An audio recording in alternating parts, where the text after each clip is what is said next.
On Thursday, February 13, 2025, at approximately 4 a.m., the village of Maiba in the Democratic Republic of Congo was surrounded by gunmen from the ADF, an Islamic terror group with ties to ISIS. In two separate attacks that day, the terrorists came hunting for Christians in the village, abducting 70 people, men, women, children, and the elderly, and forcibly marching their terrified captives to another nearby village called Kasanga. They tied their hands behind their backs and led them to a church in the village, brought them into the sanctuary, and beheaded them. How can this be? Beyond the sheer horror of this brutality, the desecration of a church, the monstrous cruelty, what is truly shocking is that no one in the world seems to care. Where is the outcry? Where are the headlines? Where's the media, the governments, the religious leaders? Where are the Christian leaders crying out for their flock? The terrorists didn't just murder their Christian victims. They took them to a church to behead them there, to send a very clear symbolic message that this was an act of religious war, jihad. This is not an isolated incident. There is a continent-wide religious war being waged against Christians in Africa.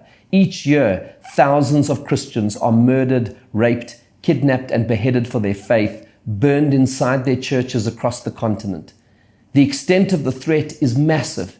Security researchers have described the continent as an emerging global epicenter of terrorism.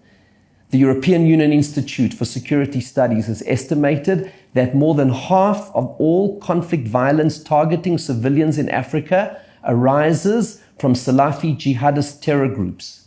A report by the American Enterprise Institute finds Salafi jihadi groups linked to Al-Qaeda and the Islamic State are spreading and strengthening in Africa, and that these groups will grow more lethal over time as they develop military and non-military capabilities and gain access to resources and opportunities that will drive an increased transnational terror threat as they mature.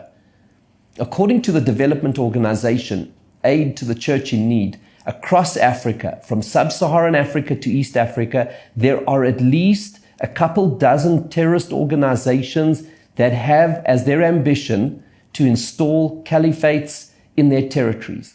According to the Hudson Institute, the common denominator to the attacks against Christians in Africa is radical Islamist ideology, which infects individual Muslims, local mosques and villages, and coalesces into terrorist organizations.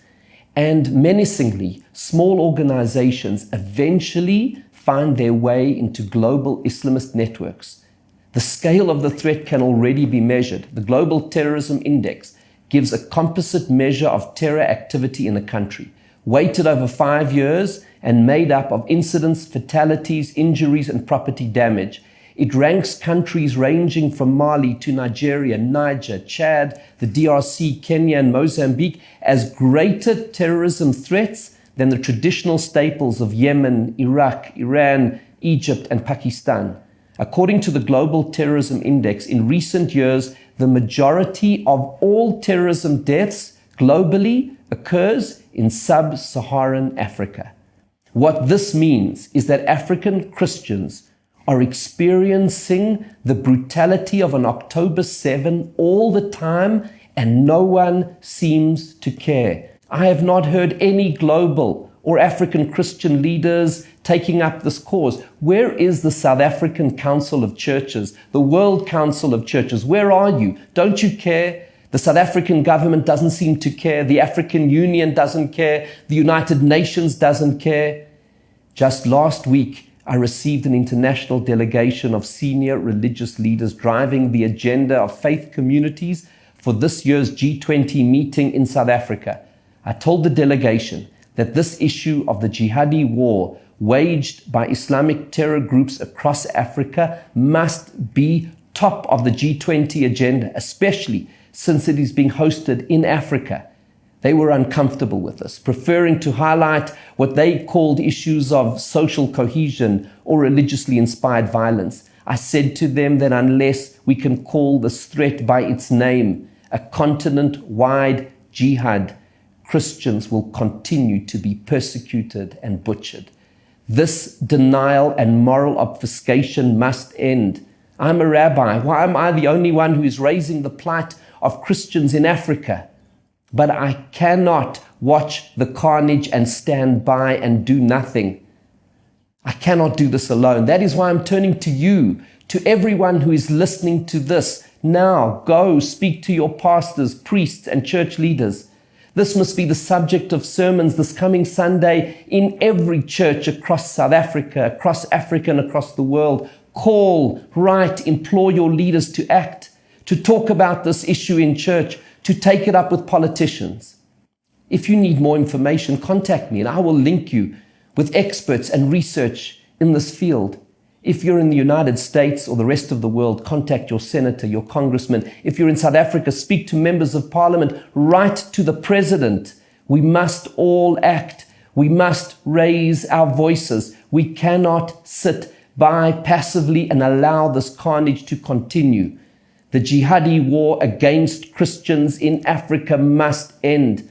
By mobilizing support from church leaders and politicians across the world, we can stop it. In the book of Genesis, when God confronted Cain about the murder of Abel, Cain responded, "Am I my brother's keeper?" And God said to him, "What have you done? The blood of your brother cries out to me from the ground." Right now, the blood of our brothers and sisters in Africa cries out from the ground. We cannot answer as Cain did. We cannot stand idly by. As the book of Leviticus commands, do not stand idly by the blood of your neighbor. We must act now to stop this brutality.